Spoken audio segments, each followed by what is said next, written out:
बोलेंगे। इसलिए जिसको भी जो भी कुछ चालू करना है वो चालू कर दो। मैंने चालू कर दिया और मैंने देखा अच्छा चल रहा है, अभी कोई दिक्कत नहीं आ रही है।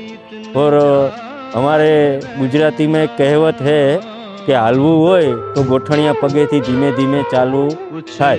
तो हम अभी इस लाइन में वो गोठणिया पगे चल रहे हैं, लेकिन कोई बात नहीं, धीरे धीरे उठ के भी चलने लगेंगे।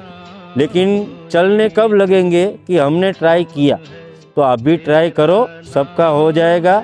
और मैं ऐसा नहीं बोल रहा हूँ कि वीडियो बनाने का ट्राई करो। आपको जो भी चीज़ में आपको इंटरेस्ट है वो चीज़ चालू करो।